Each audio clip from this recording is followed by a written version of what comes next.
नमस्कार, news room से आप देख रहे हैं सवाल इंडिया का। और सवाल इंडिया में आज बात होगी देश की संसद की बजट सत्र में। राष्ट्रपति के अभिभाषण पर चर्चा होनी थी, लेकिन आज के दिन की सारी खबर सिमट गई राहुल गांधी के भाषण पर। जैसे ही सदन में उन्होंने बोलना शुरू किया, क्योंकि वो भारत और चीन के टकराव को लेकर डोकलाम विषय पर बात करने लगे और इस पर सत्ता पक्ष से सख्त तेवर दिखाते हुए ये कहा गया कि आप जिस किताब का जिक्र करते हैं वो किताब छपी नहीं है। ये किताब जनरल एमएम नरवणे से, पूर्व आर्मी चीफ से जुड़ी हुई, लेकिन सवाल यही था कि आप किस स्रोत के आधार पर ये इंफॉर्मेशन संसद भवन में रख रहे हैं। और राहुल गांधी का इस पर जवाब ये रहा कि देश की सुरक्षा की बात है, लीडर ऑफ ऑपोजिशन होने के नाते उन्हें ये बात रखने का हक है। अखिलेश यादव ने उनके सुर में सुर मिलाया, लेकिन इन सब के बीच सदन आगे कार्यवाही किस दिशा में जाएगी ये सवाल है। लेकिन पहले 46 मिनट, फिर 9 मिनट, उसके बाद सिर्फ 11 मिनट आज संसद चल पाई। मौका तो राष्ट्रपति के अभिभाषण पर धन्यवाद प्रस्ताव का था, लेकिन पूरा सदन उस किताब के आसपास सिमट कर रह गया जो पब्लिश ही नहीं हुई है। श्री राहुल गांधी। दोपहर 1:24 पर नेता विपक्ष राहुल गांधी का नाम पुकारा गया। राहुल गांधी ने पूर्व आर्मी चीफ मनोज मुकुंद नरवणे की अप्रकाशित किताब का उल्लेख करना चाहा, जिसके बाद अचानक रक्षा मंत्री राजनाथ सिंह खड़े हो गए। क्या वह पुस्तक प्रकाशित हुई है जिसमें यह सब सारी बातें उन्होंने लिखी हैं? यदि प्रकाशित हुई है तब तो आप उसका उल्लेख करिए, नहीं प्रकाशित हुई है तो उल्लेख करने का कोई औचित्य नहीं है। रक्षा मंत्री ने हस्तक्षेप किया तो इस पर स्पीकर को टोकना पड़ा। हम जो बोलें उसको ऑथेंटिक कर सकें, उसी विषय को सदन के पटल पर ये मर्यादा बना के रखें। सर दीजिए। Sir this is 100% authentic, 100% authentic. Sir Rajnath Singh is getting exercise because his name is going to be spoken just now. प्रकाशित हुई है या नहीं हुई है, केवल मैं एक प्रश्न का जवाब इनसे चाहता हूं अध्यक्ष। So these are the memoirs of General Naravane in which अध्यक्ष महोदय, पहले यह बताएं वह पुस्तक प्रकाशित हुई है कि नहीं हुई है। माननीय रक्षा मंत्री जी सदन में ऑथेंटिक बात बोल रहे हैं। वो ये बोल रहे हैं कि इस पुस्तक का प्रकाशन हुआ नहीं हुआ, उसका जवाब दे दें आप। वो विषय को बोलेंगे। ये नारावाने जी की जो किताब है संबोधित करते हुए उसके बारे में एक्सपर्ट्स हैं, उसमें प्रधानमंत्री के बारे में, राजनाथ सिंह जी के बारे में क्लियरली कुछ लिखा है। मैं वो हाउस को बताना चाहता हूँ। सदन में लगातार हंगामा होता रहा। कांग्रेस ने तर्क दिए कि पहले भी सदन में किताबों का उल्लेख हुआ है। इस पर सत्ता पक्ष की तरफ से खुद गृह मंत्री अमित शाह खड़े हुए।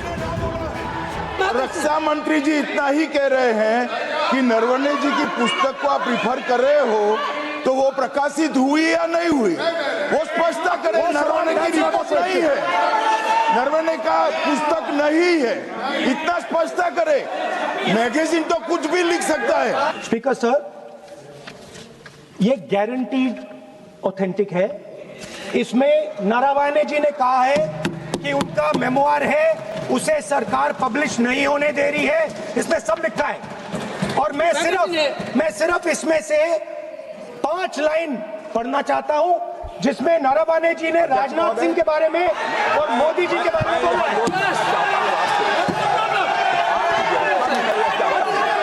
जो पुस्तक प्रकाशित हुई ही नहीं है तो किस पुस्तक को यहाँ पर उल्लेख करना चाहते हैं उनके बारे में? शोरगुल के बीच अमित शाह दोबारा खड़े हुए। माननीय अध्यक्ष जी, विवाद लीडर ऑपोजिशन ने ही समाप्त कर दिया है। वो स्वयं कह रहे हैं कि पुस्तक प्रकाशित नहीं हुई, उन्हें स्वयं स्वीकार किया कि पुस्तक प्रकाशित नहीं हुई है। अब जो पुस्तक प्रकाशित नहीं हुई है इसका जिक्र सदन में कैसे हो सकता है? और प्रकाशित हो तो भी नहीं कर सकते, मगर प्रकाशित ही नहीं हुई है। हाँ, ऐसे प्रकाशित कोई भी किताब प्रकाशित, कोई भी मेल पर, कोई भी चीज पर चर्चा कैसे हो सकती है यहाँ सदन में? माननीय सदस्य, आप राष्ट्रपति अभिभाषण को बोले। इस बार रक्षा मंत्री ने नेता प्रतिपक्ष का नाम लेकर बोला कि आप सदन को गुमराह कर रहे हैं। सदन को गुमराह करने की कोशिश न करें। और अनावश्यक बातों का उल्लेख नहीं किया जाना चाहिए राहुल जी। सदन में देर तक हंगामा चलता रहा।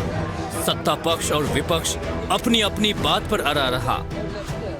मैं ये रेज नहीं करने वाला था, मैं नहीं रेज करने वाला था, मगर उसका जवाब देने के लिए मैंने ये निकाली।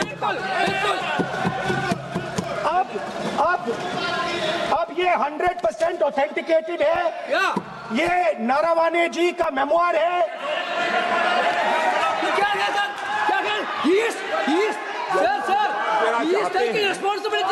कोई ऑथेंटिक सोर्स तो चाहिए, कोई ऑथेंटिक सोर्स तो चाहिए। और जिस किताब का उल्लेख वह कर रहे हैं वह किताब आज तक प्रकाशित ही नहीं हुई है। ये उल्लेख कहां से कर रहे हैं मैं ये जानना चाहता हूं। इस बार सत्ता पक्ष की ओर से बीजेपी नेता निशिकांत दुबे खड़े हुए और नियम का हवाला दिया। 349(1) shall not read any book, newspaper or letter except in that. Sir, satanic versus ban कर दिया इस कांग्रेस सरकार ने और उस पर चर्चा नहीं किया। हमारे अडवाणी जी और अटल जी चर्चा करना चाहते थे। निशिकांत दुबे के बाद कार्यवाही के बीच में समाजवादी पार्टी के मुखिया अखिलेश यादव खड़े हुए और कहा कि विपक्ष को बोलने देना चाहिए। चीन का सवाल बहुत सेंसिटिव है अध्यक्ष महोदय, चीन का सवाल बहुत सेंसिटिव है। अगर कोई सुझाव ऐसा है देश के हित में तो मैं समझता हूं लीडर ऑपोजिशन को पढ़ देना चाहिए।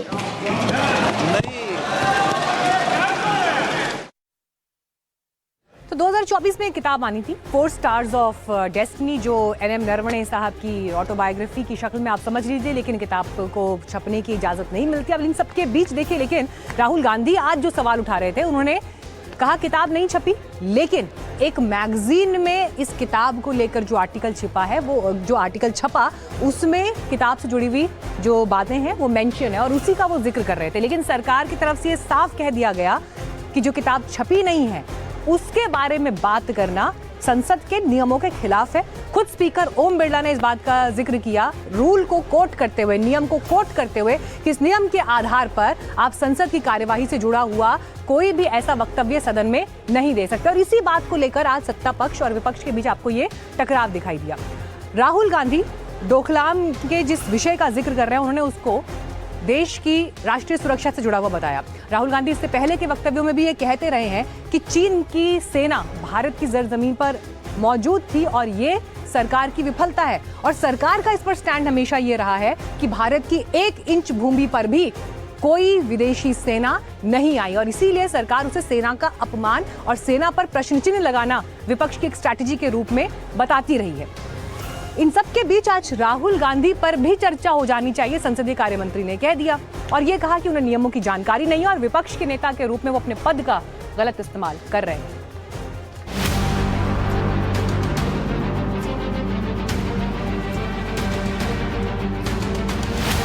सदन का माहौल किताब से बाहर नहीं निकल पाया।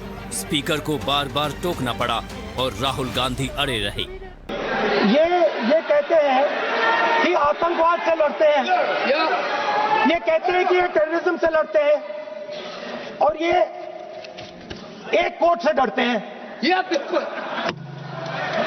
मतलब इसमें क्या चीज है जिससे ये इतना घबरा रहे हैं कि मैं ये नहीं बोल पा रहा हूं? सदन के अंदर इसमें क्या चीज है? ये झूठ है, ये बोलने का परमिशन नहीं है, ये झूठ है। इसमें क्या लिखा है जिससे ये इतना घबरा रहे हैं कि मुझे ये पढ़े नहीं, आप पढ़ने नहीं दे रहे। सदस्य कोई घबरा नहीं रहे आपसे। इसमें मैं आपको सदन में गलत तथ्य और गलत तथ्यों को पेश करना वो ऑथेंटिक बात है, वो नियम प्रक्रिया की बात कर रहे हैं।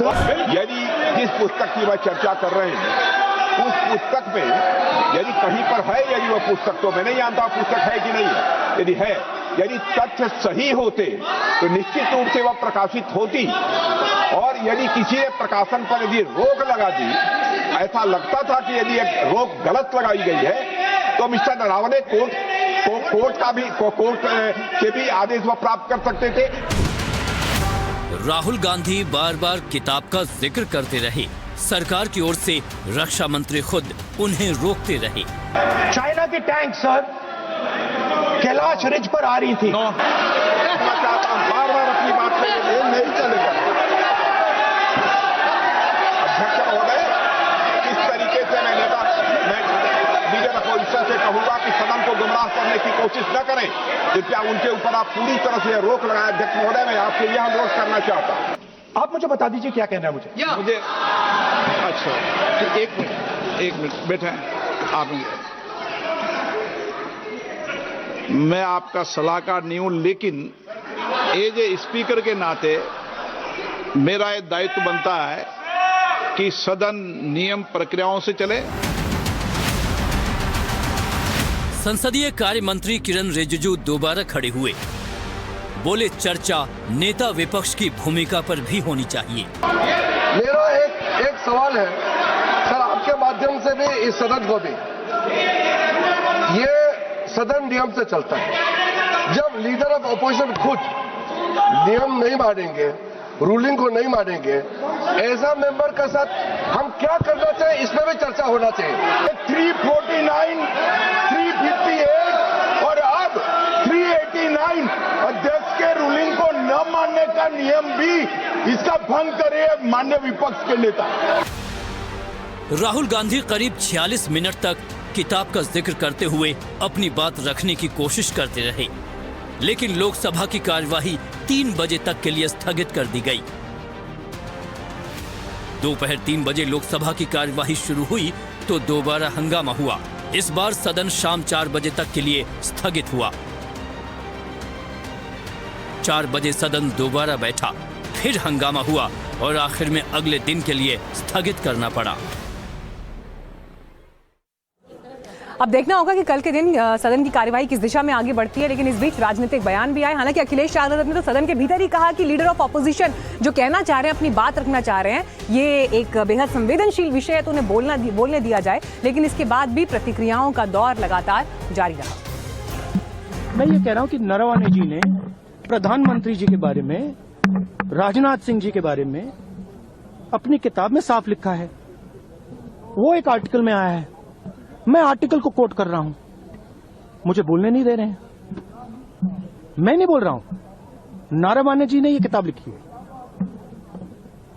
वो डरे हुए हैं क्योंकि अगर वो निकला तो नरेंद्र मोदी और राजनाथ सिंह की जो रियलिटी है वो लोगों को पता लग जाएगी कि जब चाइना हमारे सामने खड़ा था, आगे आ रहा था, 56 इंच की छाती को क्या हुआ था, उस लाइन में है। सदन की गरिमा को ठेस पहुंचा रहे थे, एलओपी होकर के नियम को तोड़ रहे थे। सभा अध्यक्ष के बार बार आग्रह पर वो इस ढंग का बयान दे रहे थे और मैं इसको कहूंगा कि अनुशासनहीनता था, बचकाना था। और ये बचकाना शायद अगर उनको कोई कहता कि जरा जल्दी बता दें कि चाइना से जो अपने फाउंडेशन के नाम पर पैसा लिया था उसी की वकालत कर रहे थे क्या? आर्मी चीफ की किताब का एक्सर्प्ट वो पढ़ रहे थे, इसमें बदनाम करने की क्या बात? ये तो हमेशा यही कहते हैं जब इनको कुछ ऐसी चीज बाहर आती है जो जिससे ये छुपना चाहते हैं। उनके खिलाफ कार्रवाई होनी चाहिए। जिस तरह से स्पीकर साहब बार बार नियमों का हवाला दे रहे थे, चाहे वो 353 का हो, 349 का हो, कि अगर आप कोई आरोप अनर्गल झूठ लगाना चाहते हैं तो उसका साक्ष्य दीजिए, उसको सदन के पटल पे रखिए। लेकिन रक्षा मंत्री जी, राजनाथ जी पूछ रहे थे, गृह मंत्री जी पूछ रहे थे कि आखिर अगर वो किताब छपी है जिसपे आप जिसके आधार पे आरोप लगाना चाहते, जो मैगजीन है, वो नहीं कह रहे थे। तो इससे एक लीडर ऑफ अपोजिशन को उसको सदन की मर्यादा रखनी चाहिए। बड़े दुर्भाग्य की बात है कि राहुल जी को बोलने नहीं दिया गया।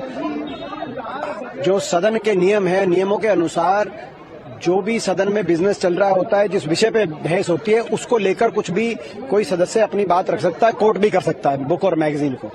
तो भारत की सुरक्षा, भारत के लिए महत्वपूर्ण विषय है, यहाँ पर उसको उनको ना बोलने देना मैं समझता हूँ उचित नहीं है। विपक्ष के नेता को वक्तव्य देने का अधिकार है, परंतु अपने संवाद में अगर ऐसे शब्द का उपयोग करेंगे, character of the prime minister, character of the defence minister, ये शब्द का मतलब भारत में और सदन के भीतर चरित्र का हुआ।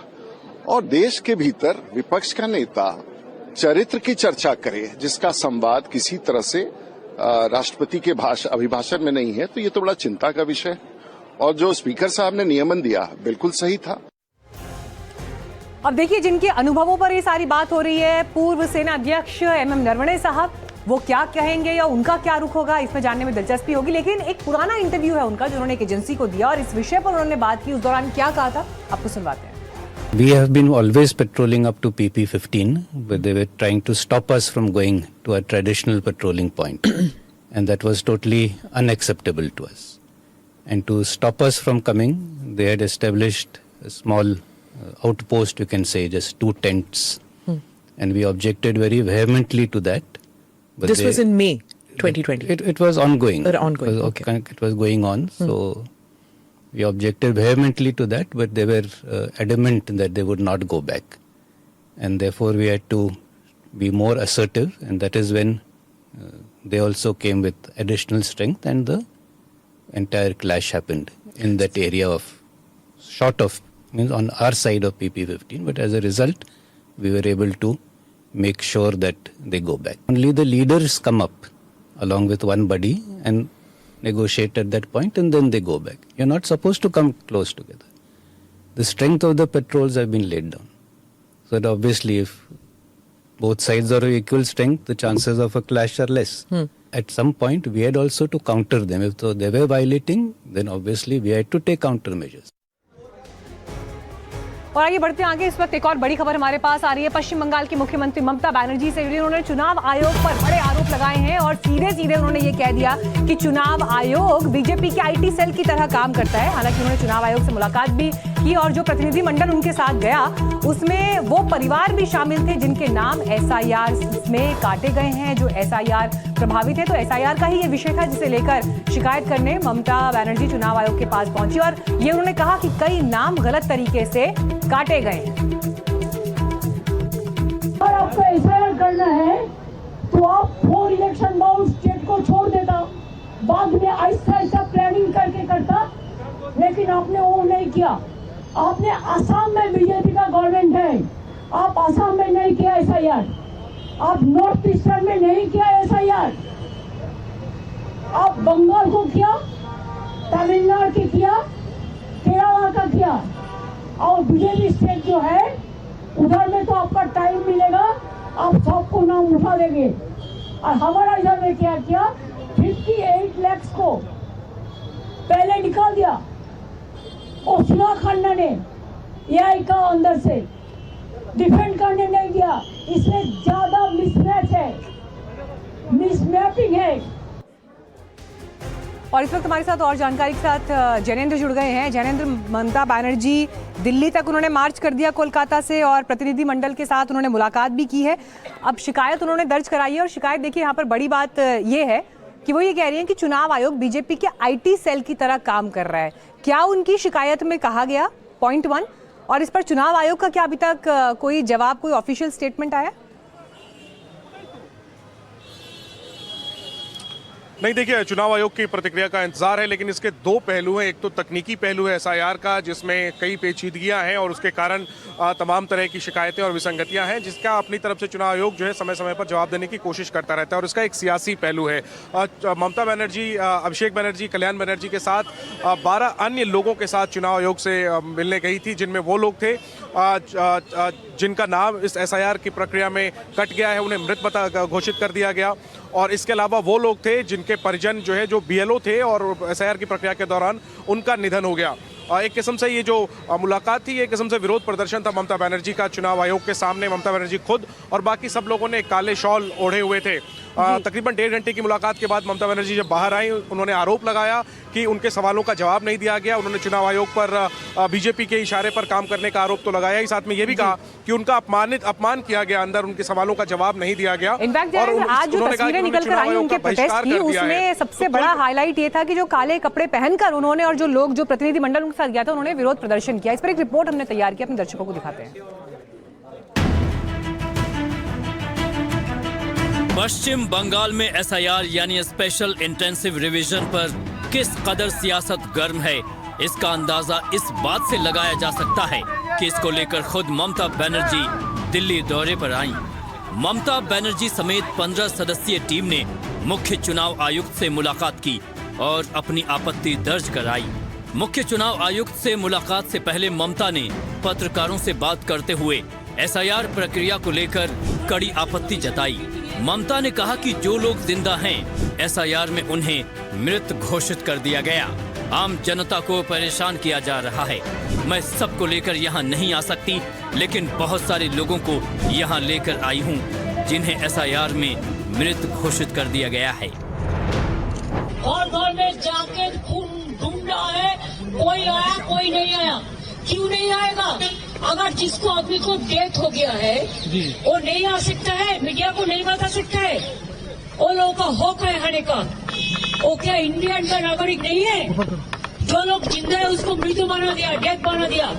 इसी के लिए थोड़ा से लोग आया, ज्यादा तो नहीं आ पाए कि हमारा भी एसआईआर चल रहा है, हम भी बिजी है, हमारा भी बजट सेशन चल रहा है। ममता ने कहा कि वो दिल्ली आती हैं तो दिल्ली घबरा जाता है। दिल्ली के जरिए उनका निशाना केंद्र सरकार पर था। दिल्ली घबरा गया है, इसी के लिए हम आते हैं तो घबरा जाता है। हम 2 साल ज्यादा नहीं आए भाई, ज्यादा आने से तो हम लाखों लेके आ सकते थे। मैं सिंबॉलिक 50 परिवार है जिसको जिंदा है लेकिन उसको मौत दिखा दिया, और 50 ले आए जिसको एसआईआर में डेथ हो गया है।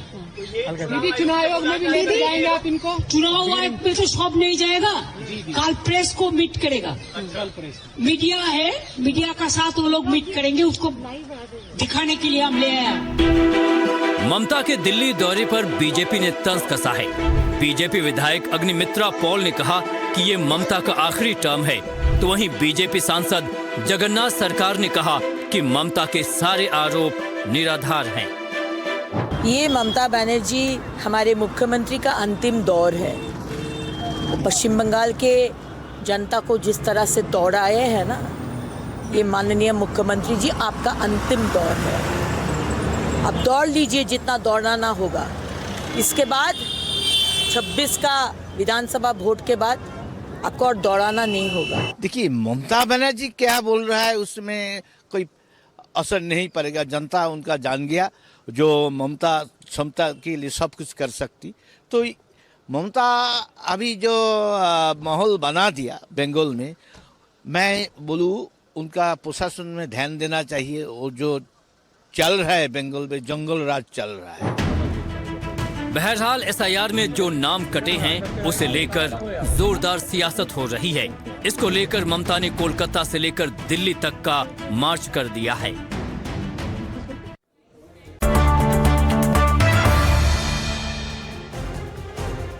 और अब खबर उत्तराखंड के उस विषय से जुड़ी हुई जो इस वक्त देश में सुर्खियां बटोर रही हैं, क्योंकि एक नाम, दुकान के नाम को लेकर विवाद हुआ। और विवाद क्यों? क्योंकि बजरंग दल को यह नाम पसंद नहीं आया, क्योंकि दुकान में बाबा शब्द का प्रयोग था।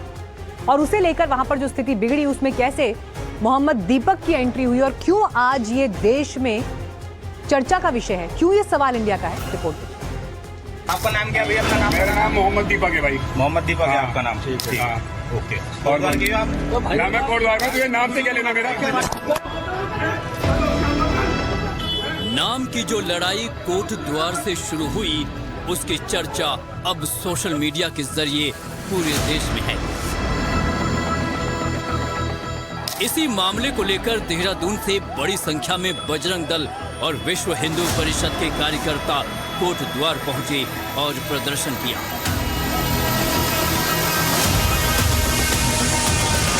इसी मामले को लेकर राहुल गांधी लिख रहे हैं कि उत्तराखंड के दीपक भारत के हीरो हैं। हम तुम्हारे साथ हैं भाई, डरो मत, तुम बब्बर शेर हो। इसी मामले को लेकर AIMIM के असदुद्दीन ओवैसी भी उत्तराखंड के दीपक को सलामी भेज रहे हैं। मैं सलाम करता हूं दीपक कुमार को कि उसने उस 70 साल के बूढ़े वकील अहमद की हिम्मत और उनके साथ खड़ा हो गया। अब समझिए कि उत्तराखंड के दीपक की बात शुरू कहां से हुई। ये पूरा मामला 26 जनवरी का है।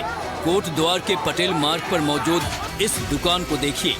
नाम है Baba school dress and matching centre. नीचे लिखा है सरकारी स्कूल होलसेल एवं रिटेल विक्रेता।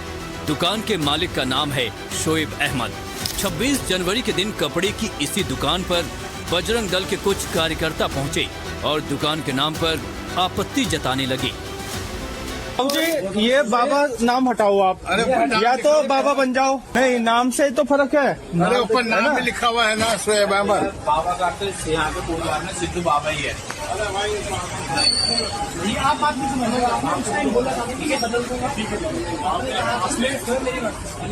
देखो ऐसा है, स्कूल ड्रेस कटरी जो भी लिखवाना है, पर ये बाबा हटवाओ। बाबा हटवाओ भी है।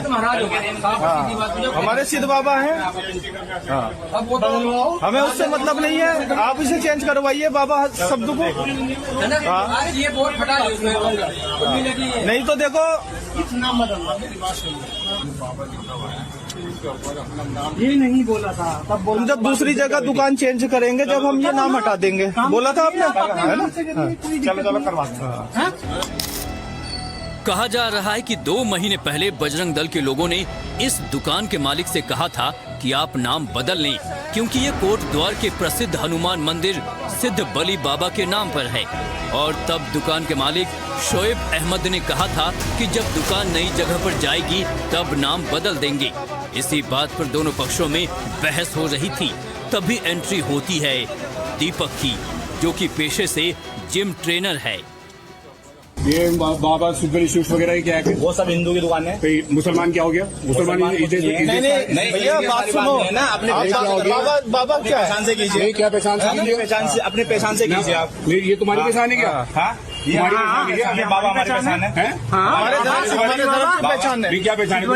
हमारी पहचान है। भाई आप से क्या उनकी दुकान? नहीं, पहले बात एक बात सुनिए, बात हो चुकी है। पहले बात हो चुकी है। हम इनके पास पहले आए थे, कर देंगे। क्या बात होगी? पहले आए थे, हम नाम चेंज कर देंगे। बोला था इन्होंने, बोला था नाम चेंज करने के लिए। कल ये कोर्ट द्वार छोड़ने के लिए बोले। कोई नहीं छोड़ सकता है भाई यार,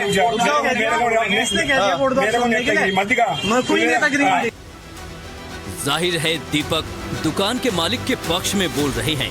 वो बजरंग दल के कार्यकर्ताओं के सामने दुकान के मालिक शोएब से भी सवाल करते हैं। चेंज करेगा भाई? एक मिनट भाई, चेंज करेगा तू नाम? तो उन्होंने कहा था ऊपर नाम लिखने का, नाम लिखने ने कहा था कि शोएब अहमद लिख देना। तूने कब से लिख रखा नाम? मैंने तो बाबा तो 30 साल पुरानी दुकान है ना। इतने में बजरंग दल के कार्यकर्ताओं के बीच से किसी ने दीपक से नाम पूछ दिया।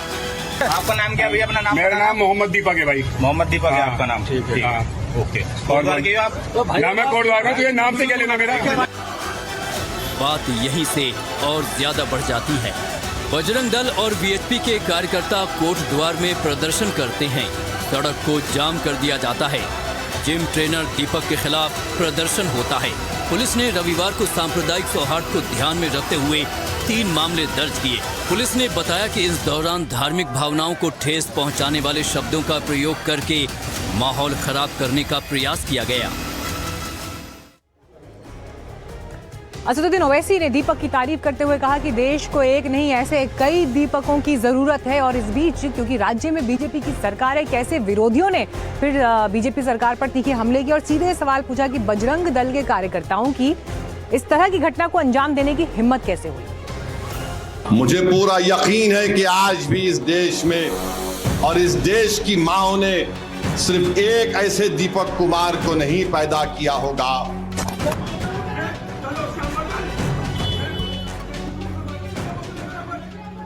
इस विवाद में कोट द्वार के जिम ट्रेनर दीपक आकर्षण का केंद्र बन गए।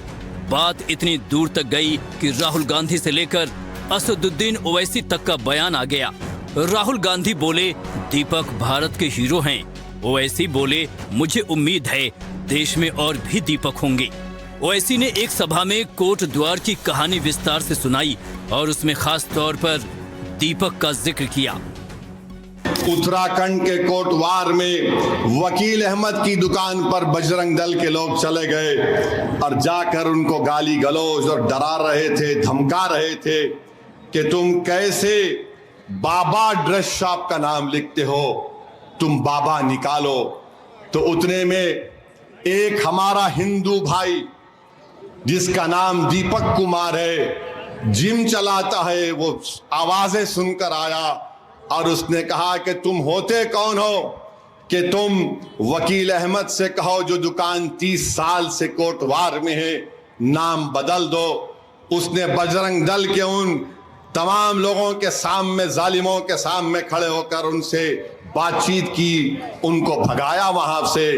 तो बाद में देहरादून से और दूसरे मुकाम से पूरे बजरंग दल के लोग गाड़ियों में आते हैं और उस दीपक कुमार से जब पूछा गया तुम्हारा नाम क्या है, तो उसने कहा मेरा नाम मोहम्मद दीपक है। पुलिस, हजरत पुलिस बैठ के तमाशा देख रही है।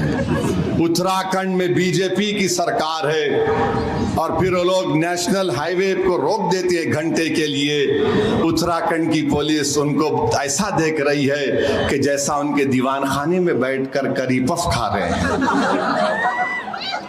नेशनल हाईवे पर बैठ गए और गालियां दे रहे उस दीपक कुमार को। आप बताइए, क्या ये रूल ऑफ लॉ है? क्या ऐसे कानून की इज्जत बाकी रहेगी क्या? मेरे अजीज दोस्तों और बुजुर्गों, मैं सलाम करता हूं दीपक कुमार को कि उसने उस 70 साल के बूढ़े वकील अहमद की हिम्मत और उनके साथ खड़ा हो गया। यही भारत है। अगर इस तरह के दीपक कुमार के नाम के हमारे हिंदू नौजवान आगे आ जाएंगे तो इस मुल्क से बीजेपी आरएसएस की हुकूमत खत्म हो जाएगी। हम उम्मीद करते हैं कि इंशाअल्लाह ताला, मुझे पूरा यकीन है कि आज भी इस देश में और इस देश की माओ ने सिर्फ एक ऐसे दीपक कुमार को नहीं पैदा किया होगा। राहुल गांधी ने भी देर नहीं की, एक्स पर पोस्ट किया। उत्तराखंड के दीपक भारत के हीरो हैं। दीपक संविधान और इंसानियत के लिए लड़ रहे हैं, उस संविधान के लिए जिसे बीजेपी और संघ परिवार रोज रौंदने की साजिश कर रही हैं। वो नफरत के बाजार में मोहब्बत की दुकान का जीवित प्रतीक हैं और यही बात सत्ता को सबसे ज्यादा चुभती है। संघ परिवार जानबूझकर देश में आर्थिक और सामाजिक जहर घोल रहा है ताकि भारत बंटा रहे और कुछ लोग डर के सहारे राज करते रहें। उत्तराखंड की बीजेपी सरकार खुलेआम उन असामाजिक ताकतों का साथ दे रही है जो आम नागरिकों को डराने और परेशान करने में लगी हैं। हमें और दीपकों की जरूरत है जो झुके नहीं, जो डरे नहीं और जो पूरी ताकत से संविधान के साथ खड़े रहें। हम तुम्हारे साथ हैं भाई, डरो मत, तुम बब्बर शेर हो। जो कोई अपराधी होगा, अपराध करेगा, उसके खिलाफ एफआईआर भी होगी और कानूनी कार्रवाई भी होगी। कि देश में कोई धर्म को लेकर के हम सब सामान्यता से रह रहे हैं और ये संविधान हमें इसकी ताकत देता है। तो अगर ये इस तरह से उन्होंने उनका नाम दीपक मोहम्मद लिखा है तो इसमें कोई आपत्ति किसी को नहीं होनी चाहिए।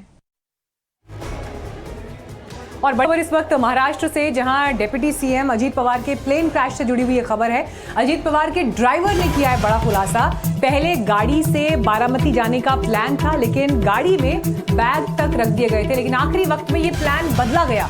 मीटिंग की वजह से रात में देर हो गई और देर की वजह से प्लान बदला गया। अजीत पवार ने गाड़ी लेकर पुणे आने को कहा। अजीत पवार ने बारामती से पुणे आने की बात की। जो साजिश का जिक्र हो रहा है, जिसमें संजय राउत बयान दे चुके हैं, इसके अलावा पार्टी के एक और विधायक ने बयान दिया है। इस लिहाज से ड्राइवर का यह बयान और महत्वपूर्ण हो जाता है। ड्राइवर का बयान आपको सुनाते हैं।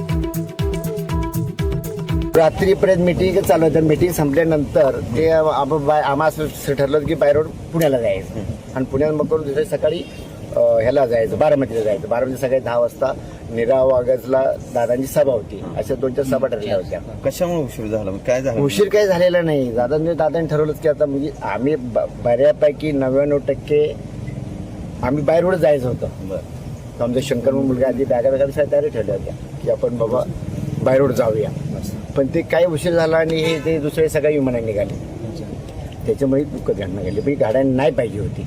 रात्री उशीर झाला ना, काही मीटिंगमुळे जाता रात्री उशीर झाला, थोडासा उशीर झाल्यामुळे म्हणले बस सकाळी डायरेक्ट बारामतीला विमानानं जाऊया। जातो मग म्हणले तू उद्या बाय रोड पुण्याला ये। मग मी बारामतीला पुण्याला येईन। मग मी चलिए, इसी के साथ आज न्यूज रूम से सवाल इंडिया में इतना ही, लेकिन खबरें आगे भी लगातार जारी रहेंगी। आप देखते रहिए NDTV इंडिया।